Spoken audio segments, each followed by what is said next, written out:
de alegría, un privilegio poder estar esta tarde predicando la palabra del Señor.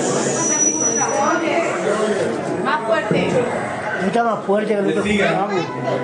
es un privilegio muy grande en esta tarde el poder predicar la palabra del Señor, aunque sean cosas cortitas, pero cada uno formamos un mismo mensaje. Yo tengo aquí un pensamiento que lo tengo desde hace muchísimo tiempo y lo estaba reservando para este día, para la iglesia. Yo quiero hablar sobre Marcos capítulo 5 y Lucas capítulo 8, versículo 26, que es la historia del Gadareno. Miren, Jesucristo salió de Galilea a Gadaria con un propósito. Ese propósito era que cuando él llegó allí, se encontró con un hombre con una legión de demonios.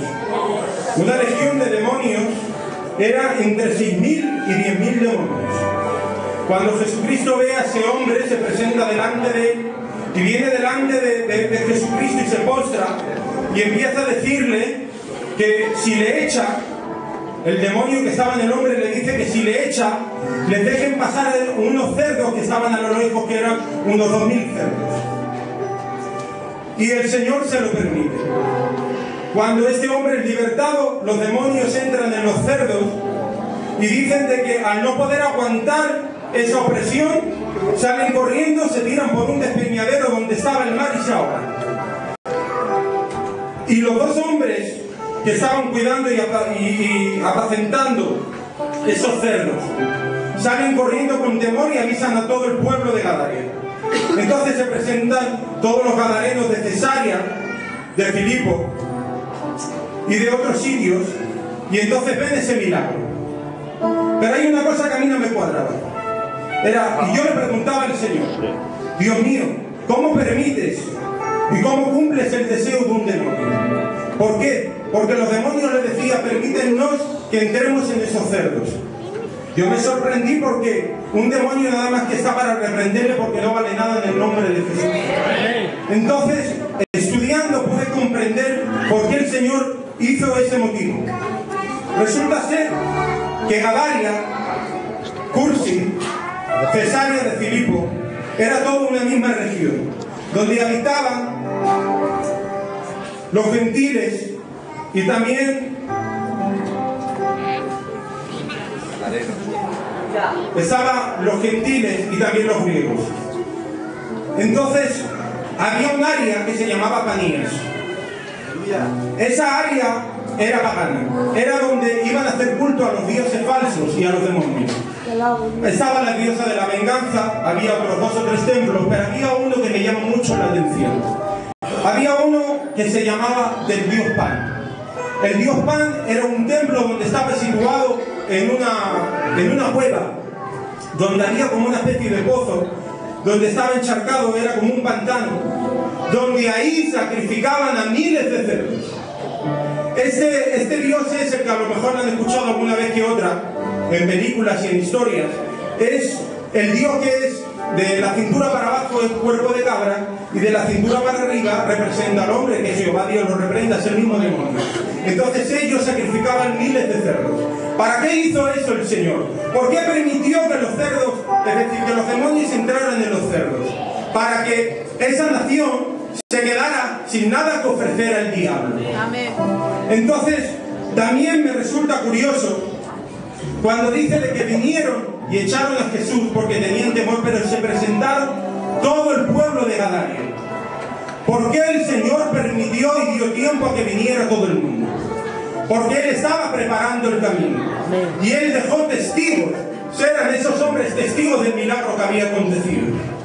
¿Por qué quitó los cerdos? Para que no tuvieran nada que ofrecer en ese tiempo, para que el gadareno predicara la palabra del Señor. Amén. Entonces esto a mí me llama una cosa. El Señor cuando cambia a una persona no solamente le cambia, sino que le prepara el camino. ¿Por qué le prepara el camino? Porque hay muchos mandamientos en la Biblia que te dicen que amarás a Dios sobre todas las cosas, que ames a tu prójimo como a sí mismo. Hay 12 mandamientos instituidos, pero que hay muchos, hay 2000 y pico mandamientos. Pero hay uno que es el que a mí más me llena, que dice: id y predicar el evangelio por toda la tierra. ¿Por qué dice eso? para el cristiano. No solamente tenemos que cumplir todos esos mandamientos, sino que también tenemos que cumplir el predicar el Evangelio. Miren, ese hombre, una vez que fue libertado, ese no se quedó en una iglesia encerrado, ni se hizo un grupo. Él lo que hizo fue predicar la palabra del Señor. Yo les digo algo, miren, los magarenos dicen de que tenía cadenas en sus manos, que tenía cadenas en sus pies. Y yo les digo algo, muchas veces nosotros, dice la palabra, que en otro tiempo éramos hijos de desobediencia. No quiere decir que estábamos poseídos, aunque algunos lo estuvieran, pero en otro tiempo estábamos influidos por el diablo. Hoy, gracias a Dios, el Señor nos ha libertado. No teníamos demonios, pero el diablo nos manejaba por donde quería. A lo mejor no teníamos cadenas en las manos y en los pies, pero sí teníamos ataduras que nos ataban de los pies a la cabeza y no nos dejaban expresar a Dios nuestros sentimientos. También dice la palabra del Señor que este hombre se golpeaba con piedras. Nosotros en el mundo a lo mejor no nos golpeábamos con piedras, pero sí hacíamos malas cosas y hacíamos cosas que no le agradaban al Señor, como malos hábitos y cosas que al Señor no le agradan, en cual maltrataban nuestro cuerpo con vicios y cosas raras. El Señor nos ha cambiado, pero que no solamente nos ha cambiado, nos ha instituido que tenemos que predicar la palabra del Señor. Miren, yo he tenido la dicha, gracias a Dios, y lo digo para la gloria de Dios, de predicar la palabra mendigos a muchas personas, y he visto la mano del Señor, y ahí es donde se mueve verdaderamente el Señor. Usted, aunque sea una mujer, aunque sea un niño, aunque sea un anciano, el Señor le dice que tiene que predicar la palabra del Señor. Eso ha sido llamado, no ha sido calentar un banco, no ha sido nada más que 4 cosas eclesiásticas. El Señor le dice, en cualquier sitio, en la venta, en el trabajo, en la calle, en el metro, la palabra más importante que hay es decirle a una persona necesitada: Jesús te ama. Jesús es la solución a tu problema. Por eso lo quiero decir, que no se detenga. Usted no está llamado a calentar un banco. Tampoco está llamado de ir a su casa, al culto, escuchar la palabra y irse otra vez a su casa. No, usted está llamado, digo bien, llamado todo cristiano a predicar la palabra del Señor. Porque no hace falta, miren, puede haber muchas materias para alcanzar el ministerio. Dicen que Filadelfia son 12. Hay 14.000. Puede saber de doctrina, puede saber de la apostasía, puede saber de la evangelización, que eso es muy bueno. Pero lo más importante es predicar la palabra del Señor a aquellos que están alejados. Es la mejor materia para alcanzar no solamente el ministerio, sino el agrado del Señor. Para eso hemos sido llamados, para predicar el Evangelio de Dios. No se quede corto, no se quede solamente en las 4 paredes de la iglesia. Cuando vaya a cualquier sitio, diga a la gente que Dios les ama. Dios les